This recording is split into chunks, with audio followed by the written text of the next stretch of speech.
Sudah ada 32 pertanyaan, kemudian ada untuk banyak 21 pertanyaan. Nah, tadi pertanyaan sih seputar soal job desk-nya mereka di PT DSI sebagai brand ambassador ya. Tadulu. Kita mulai ya. Belum Bang. Tadulu Bang. Hari ini kami hadir atas undangan dari Bareskrim. Tadi kita diperiksa dari jam 11 untuk Mas Duda ada 32 pertanyaan, kemudian ada untuk banyak 21 pertanyaan. Nah, tadi pertanyaan sih seputar soal job desk-nya mereka di PT DSI sebagai brand ambassador ya. Bisa kerjanya seperti apa? Nah, itu tadi sudah dijelaskan bahwa memang kerjanya adalah profesional, hubungan kerja, dan pekerjaannya juga proporsional. Nah, tadi dalam konteks membantu penyidik untuk membawa penegakan hukum terhadap perkara yang menimpa PT DSI. Nah, untuk selanjutnya nanti bisa dijelaskan oleh Mas. Ya, baik. Assalamualaikum warahmatullahi wabarakatuh.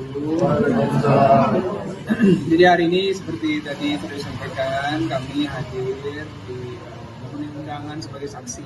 Metro dikit. Dari proses yang sedang berjalan berkaitan dengan PT DSI. Mungkin teman-teman juga sudah tahu, beberapa media saya sudah bicara masalah ini.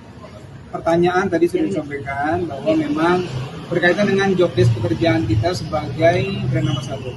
Jadi penyidik tadi ingin tahu lebih mendalam, gitu ya, apa saja tugas sebagai brand ambassador.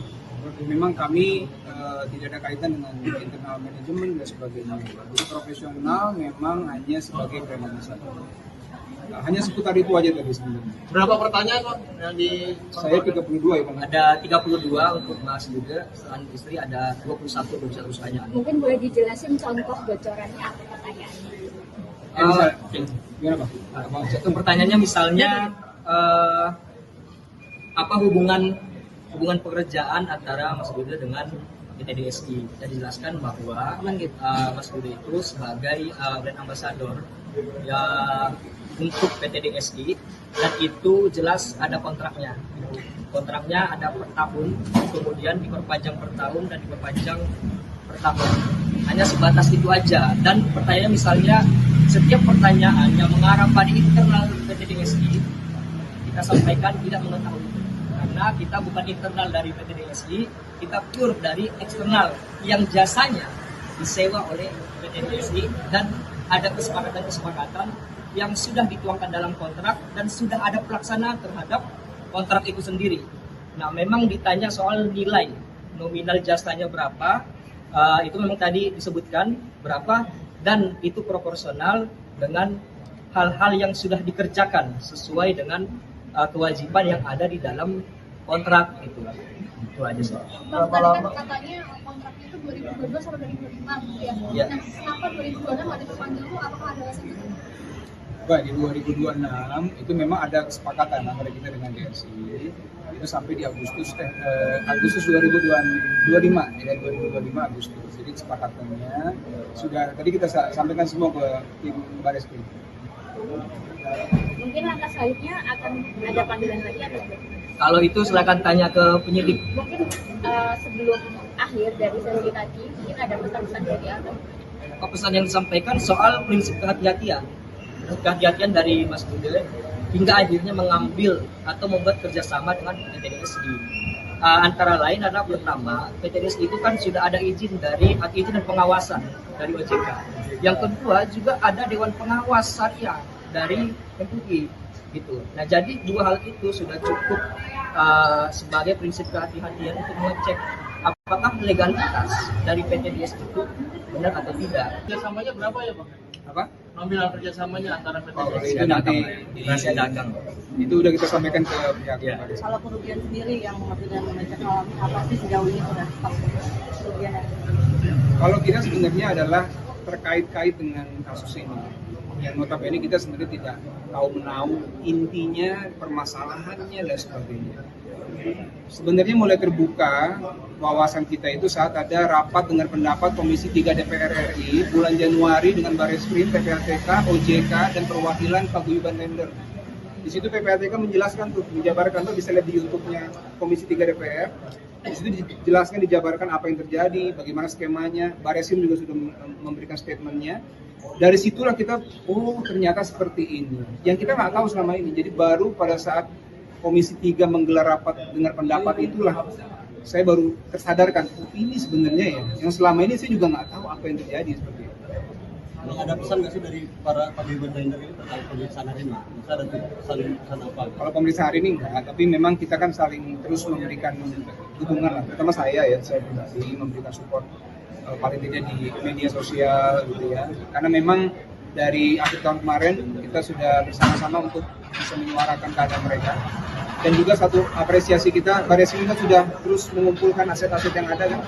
Ya mudah-mudahan bisa semakin baik ke depan dan bisa selesai dengan baik. Mungkin kalau dari cerita para lender sendiri, kerugian yang kita alami sekitar dari berapa sampai berapa sih Bang? Kalau soal kerugian silakan konfirmasi ke mereka karena bukan kapasitas kita lagi soal itu, nanti takutnya kan ada kekeliruan dalam memberikan keterangan. Aduh, dari Ica sempat ada kerjaan yang cancel nggak sih karena mungkin masalah ini?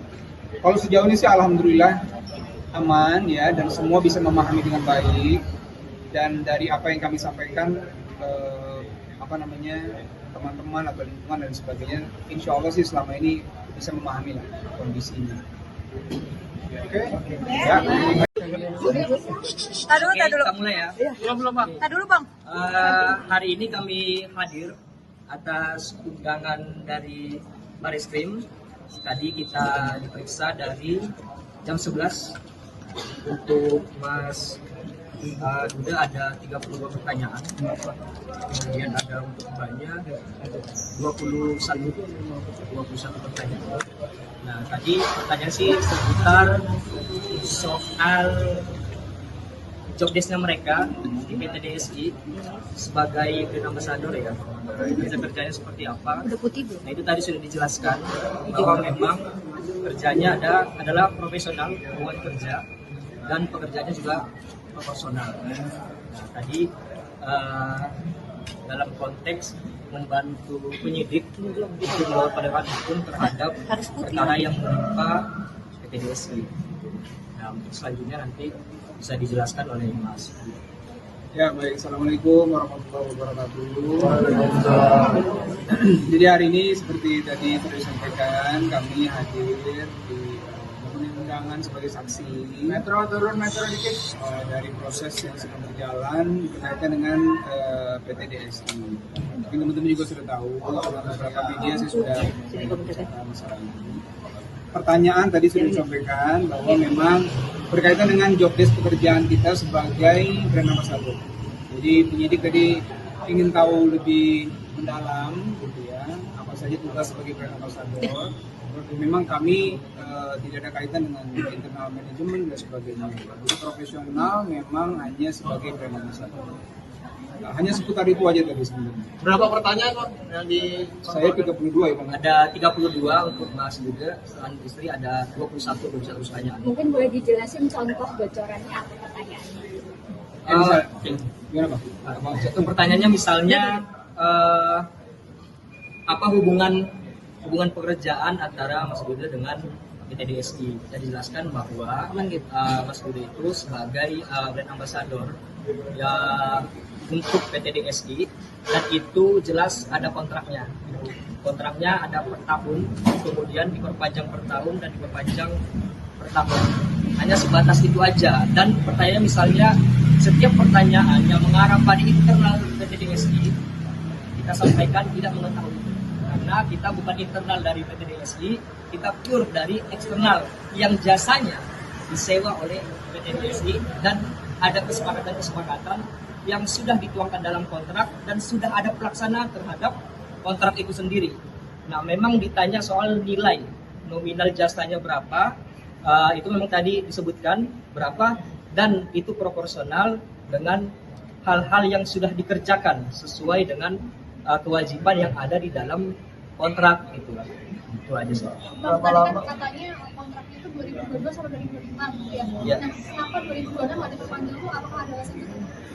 Baik, di 2026 itu memang ada kesepakatan antara kita dengan DSI itu sampai di Agustus 2025 ya, 2025 Agustus. Jadi kesepakatannya sudah tadi kita sampaikan semua ke tim Bareskrim.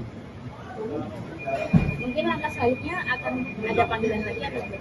Kalau itu silakan tanya ke penyidik. Mungkin sebelum akhir dari sesi tadi mungkin ada pesan-pesan dari apa? Pesan yang disampaikan soal prinsip kehati-hatian dari Mas Bude hingga akhirnya mengambil atau membuat kerjasama dengan PT DSI. Antara lain adalah pertama, PT DSI itu kan sudah ada izin dan pengawasan dari OJK. Yang kedua juga ada Dewan Pengawas Syariah dari MUI gitu. Nah, jadi dua hal itu sudah cukup sebagai prinsip kehati-hatian untuk mengecek apakah legalitas dari PT DSI itu benar atau tidak.